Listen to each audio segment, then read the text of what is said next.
Assalamualaikum warahmatullahi wabarakatuh. Berikut saya ingin memberikan materi belajar baca Quran dengan metode Iqra ya. Dan juga akan saya jelaskan capaian buat yang belajar dan juga untuk pengajar Iqra. Seperti itu. Baik, ini akan saya tulis dulu ya.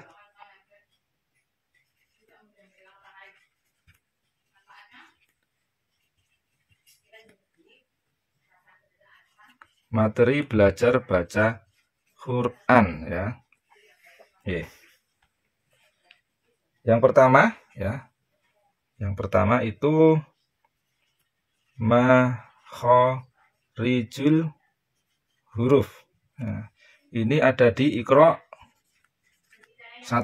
Nah, ini makhorijul huruf itu nanti dari pengenalan huruf hijaiyah dan pengucapan, kemudian makhorijul huruf yaitu tempat keluarnya huruf saat diucapkan ya, misal di tenggorokan, di lidah, di bibir. Nah, seperti itu ya.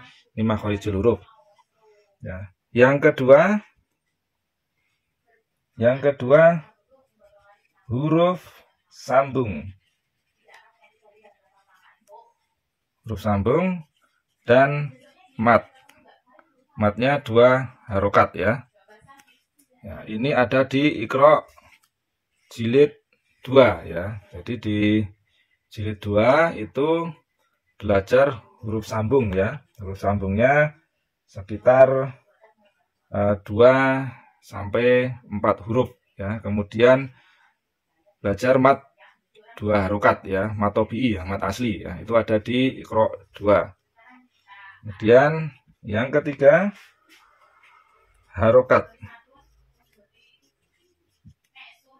Harokatnya A, I, U ya. Itu ada di Iqra 3. Nah ya.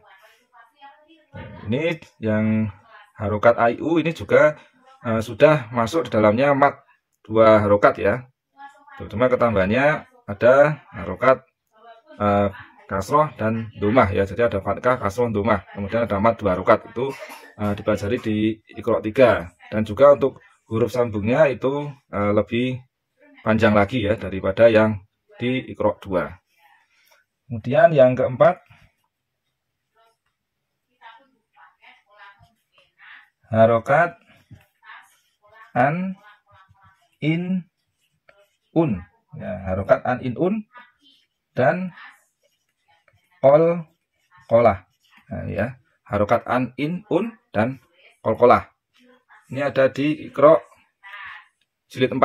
Nah, ya, jadi di jilid 4 ini ketambahan harokatnya adalah fathatain, kasrotain, dumatain, dan juga qalqalah ya, yang huruf memantul yang ya, baju di toko ya, ba, jim, dal, to, dan kof. Nah, ya.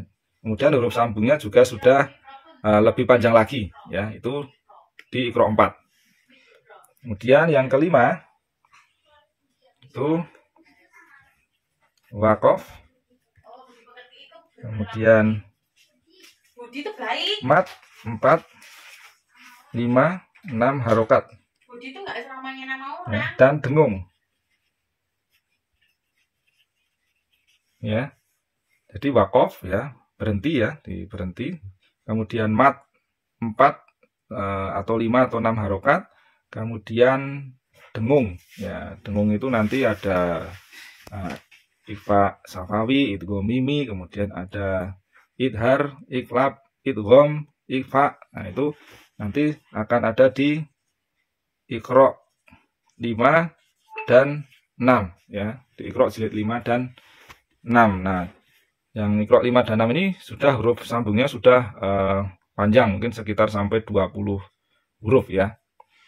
Selanjutnya akan saya bahas satu persatu ya. Yang pertama dari makhorijul huruf. Ya, ini ya.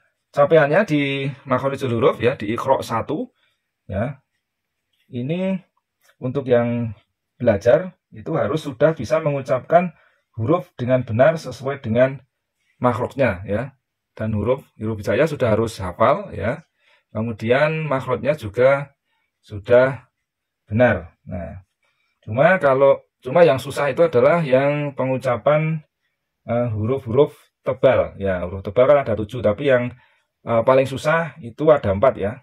Itu so, ya, so, kemudian do, kemudian po, kemudian lo. Nah, itu yang susah ya, tebal ya, istilah ya. Jadi pangkal lidah itu harus diangkat ke atas. Nah, ini tipsnya. Ya, tipsnya kalau memang sangat susah di 4 huruf tebal itu, ya, jadi pengucapannya belum bisa tebal, itu tetap bisa lanjut dulu aja ya, karena kalau dipaksakan nanti tidak akan naik ke Iqra 2 ya. Jadi sambil jalan, tapi yang penting makrotnya benar dulu ya, walaupun belum tebal suaranya, tapi yang penting makrotnya benar dulu ya. Misal lo ya, lo itu makrotnya kan ujung lidah keluar sedikit menempel di gigi seri atas. Nah, yang penting benar dulu walaupun belum tebal. Nah, nanti sambil jalan di jilid 2 dan seterusnya itu kita benahi seperti itu.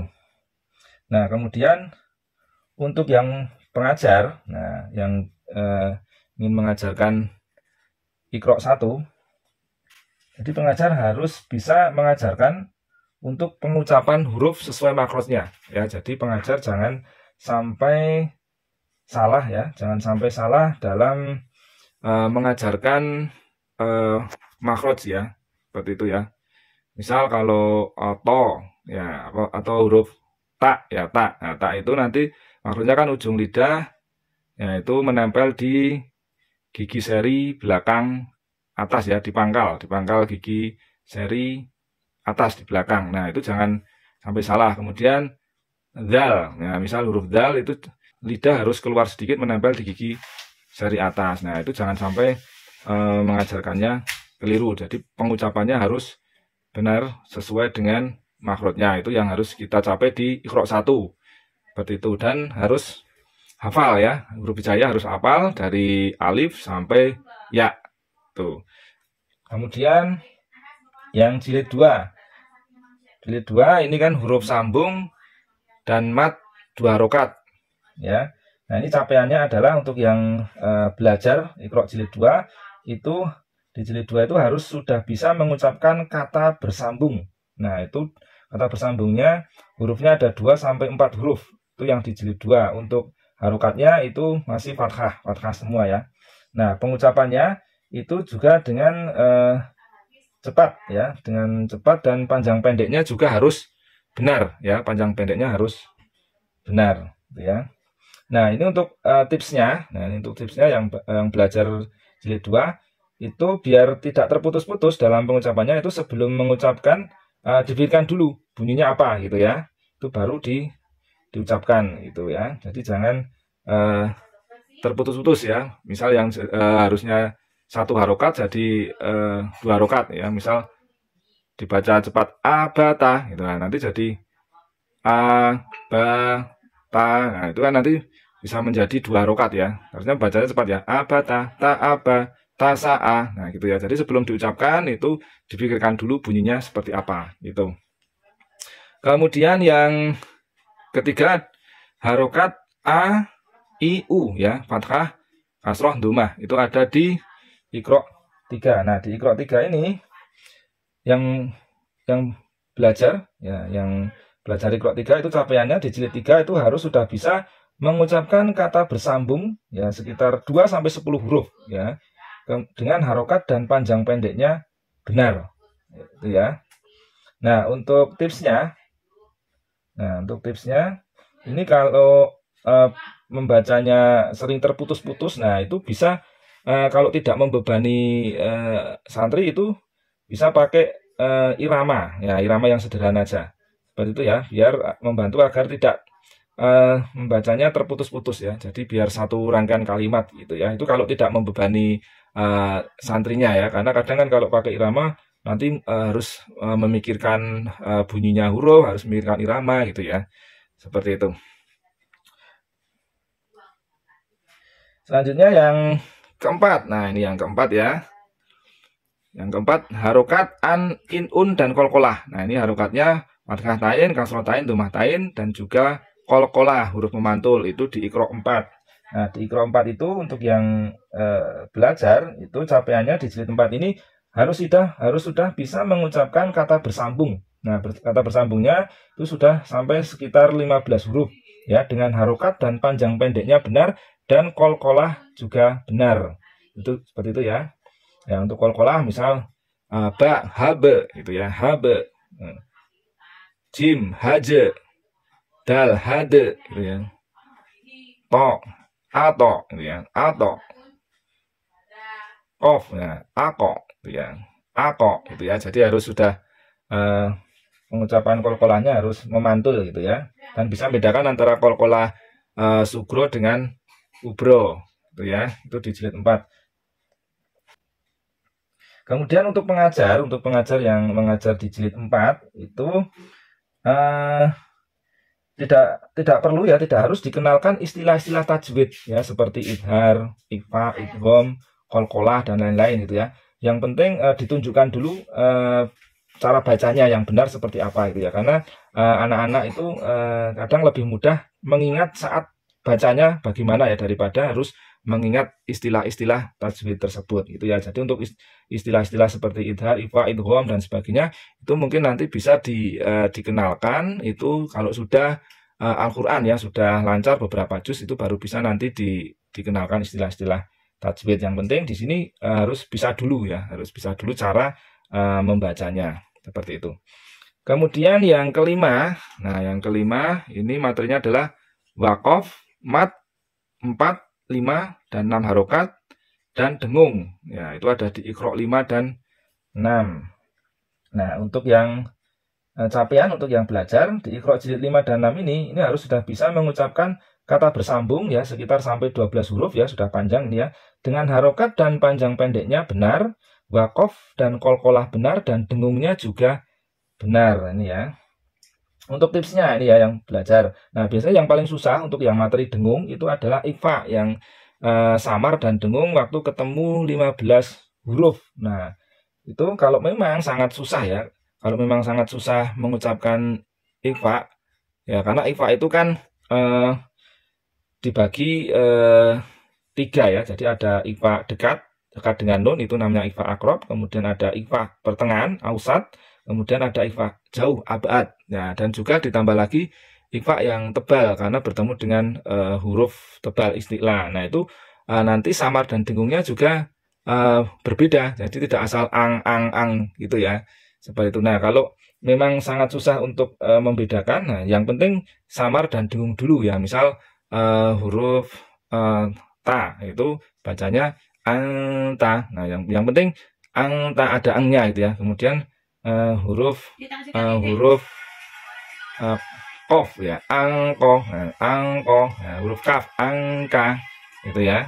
Kemudian huruf sa, shin, angsa, angsa. Jadi yang penting ada dengungnya, ada samar dan dengungnya dulu. Nah, nanti sambil jalan kalau sudah Al-Quran, nah kita benerkan yang seperti ikhfa-nya kita dalami lagi, benar-benar dibenarkan, disesuaikan, ada ikhfa akrob, ausat, abad, dan juga yang tebal seperti itu. Untuk pengajar, nah untuk pengajar ini sama dengan yang jilid sebelumnya ya. Jadi jangan tidak harus dikenalkan dulu untuk istilah-istilah tajwid tadi ya, seperti idhar, ikhfa, idgham, qalqalah dan sebagainya ya. Seperti itu, karena nanti itu malah justru akan membebani anak. Yang penting ditunjukkan dulu cara bacanya ya. Misal ikhfa, misal ketemu huruf ta itu dengungnya seperti apa, ketemu huruf qaf, huruf kaf, sin dan sebagainya itu cara dengungnya seperti apa. Nah, ditunjukkan itu saja. Nah, untuk istilah-istilah itu nanti bisa dikenalkan waktu sudah Al-Quran sudah beberapa juz gitu ya. Seperti itu. Nah, itu untuk materi belajar menggunakan metode Iqra ya. Terima kasih. Wassalamualaikum warahmatullahi wabarakatuh.